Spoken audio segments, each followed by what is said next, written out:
Hi, my name is Nate Seeskin, and I am a program coordinator at the Shared Use Mobility Center in Chicago. And today we have the great opportunity to hear from Chuck and an exciting non-emergency medical transportation project he has been leading in South Dakota. Chuck, would you like to introduce yourself and describe your project? Sure. My name is Chuck Quinn, and I'm the Director of Special Projects for River Cities Public Transit in Pierre, South Dakota. Our involvement with the NEMT project it's basically a partnership between our local hospital, which is a regional hospital of Vera St. Mary's, and our transit system, River Cities Public Transit. There was, before the IMI grant, we sort of had a pre-program, if you will, that kind of led us into this. About 5 years ago, our local hospital built a cancer center, the Helmsley Center. And prior to that, people, if you were seeking radiation, you had to go 280 miles east to Sioux Falls, or you had to travel 180 miles west to Rapid City in order to get radiation. We could give you chemotherapy here, but if you needed radiation, you had to go elsewhere. And so they built this center about 5 years ago. And as I say, this is a regional hospital. People come in from about a 100-mile radius for services. And it became very popular, and people were thrilled they didn't have to travel so far. But the problem was the hospital was saying, how do we get people from some of these smaller communities that need to come in for services that don't have transportation access? So that was the basis by which we started this a few years ago.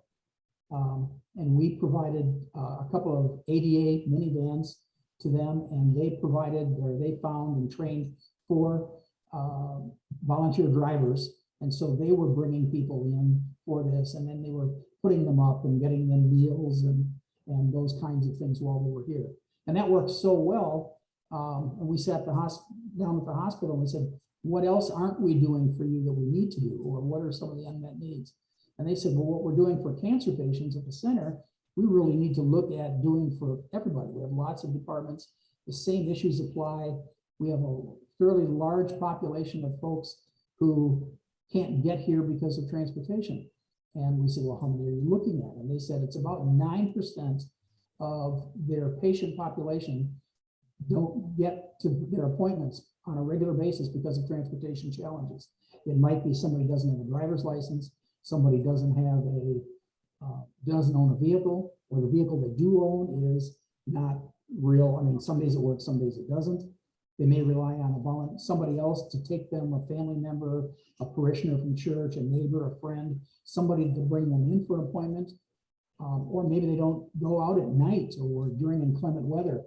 We have a lot of snow in this part of the country, so that's an issue. And then when it rains, if you're on a ranch or out in a farm and the road or the lane coming in gets wet, we call it gumbo. It turns into a real thick clay mud, and the roads are rutted and people get stuck, and then they have to go get the tractor to pull themselves out. So, I mean, and so they miss their medical appointment. So for a lot of reasons, people just weren't making their medical appointments. Well, all of those have a cost. I mean, if you're coming in for just a regular doctor's appointment, the doctor is going to see you. Maybe the nurse is going to take all of your vitals, height, weight, pulse, blood pressure, that type of thing. Maybe they've arranged for a machine, an EKG machine or something like that, depending on what your services are. And so all of those resources and things, if you don't show up, that's costing the hospital a lot of money and resources and time. So that was one of their issues, just regular missed medical appointments. Another one of their goals or their needs were people that get discharged from the hospital, and then 2 weeks later, they're supposed to come back and get their wound rewrapped or get their stitches out or whatever it happens to be. And if they can't make it for the same reasons, they can't make the transportation trip, then maybe it gets infected, maybe they have to be readmitted. That might be multiple days. Here again, you're consuming lots of resources. And then the third area that we looked at with them was their emergency room visits. If you missed your Monday appointment with your doctor, but you happen to be in on Thursday because you're going to go grocery shopping with your neighbor, you might say, well, I'm in town, let's just start at the emergency room and I'll get my staples removed or whatever I needed to have done. Well, you're consuming emergency services, and those are very expensive services compared to going to see your regular doctor. So those are the three areas that we were trying to improve, or we're looking at improving through this project with them. That's long involved. I hope that covered everything, or if it didn't, I will certainly expound some more. But yeah. So earlier I heard you mention the IMI grant, which is short for the Integrated Mobility Innovation Grant. Can you describe, this is a grant from the Federal Transit Administration. Can you describe how this grant, how you applied for this grant and how it has supported your project? Well, my role is one of support, and once we get the grant, then I'm the one that's the liaison, and I'm also the one that helps make sure that if we have quarterly reports that get in, that those are getting in on the right timeline. If we have to do budgetary types of things, I'm getting those kinds of things in. I didn't write the grant. We have a grant writer. His name is Gary Hegland. He's out of Fargo. He's worked with us. He's been in the transit field for probably 40 years. He's a very good grant writer, and he actually wrote the grant. And I asked him for a paragraph or two on to answer this question, and he didn't respond. But he did tell me that, I mean, he's used to these. They're fairly federal grant processes are fairly regimented in that you have to answer this question in this amount of space, time, and make sure you have your 501c3 numbers and your Dun and Bradstreet numbers and all of your other requirements that are required. And there's usually, and the deadlines have to be adhered to. But he didn't really seem to have a whole lot of problems with it. He thought it was fairly smooth. He thought it was fairly complete. He didn't have questions that he needed answered when he was completing that. So I wish I could have said that I wrote it, but I didn't. I'm just the person that helps hopefully maintain it and do what we need to do for it. So how has the IMI grant supported the project more so? Well, without the IMI grant, it would have been a lot more difficult to do. As a matter of fact, we probably wouldn't have done it. We might have done pieces of it. The IMI grant has allowed us, as part of the focus of that, we decided that with the needs of the people at the hospital, and how do we link those needs with our transportation scheduling software? How do we do that? The easiest thing to do, and what we ended up doing, was to hire a support person that could be dually trained in both systems. So she's based at the hospital, and that's Bridget, who unfortunately is not here today, but she's based at the hospital, and she learned their system, those people, those department folks who schedule appointments, and they know from past history who misses appointments on a fairly regular basis, who has transportation issues and needs. And so they were able to link Bridget up with those, and then she was trained on our software, so she has access to that right there in her office. So on one screen, she can see the hospital booking system, so she knows who's got appointments. And then on the other screen, she's got our software, and she's able to just schedule the appointments right away. So the system has been really, really good. And yes. all of that is a piece of because of the IMI grants, and we probably would not have had that person if not for the grant. Yeah, well, and thank you for sharing that. So what outcomes have you seen throughout this pilot so far? I'm surprised at the number of folks from, I figured there'd be a lot from our community that would need transportation, but I'm surprised at how many are coming from outside, from many miles away. Our project is, we're going out 75 miles, bringing people in, and I'm surprised at how many of those folks need rides and don't have transportation and are coming in. I'm a little concerned about how are we going to support that in the future? How are we going to continue that service?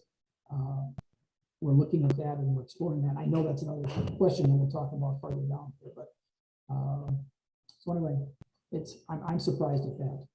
That's probably my Okay, so what barriers then and challenges have you seen throughout this pilot then, since this is experimental?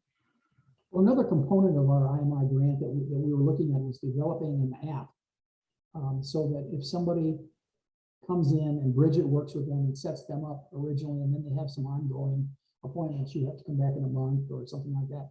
We were hoping that with that software or that app, they could go on and schedule their own appointment. We could eliminate some of the need to always deal with Bridget, that they could phase out of having to deal with that and schedule their own appointments.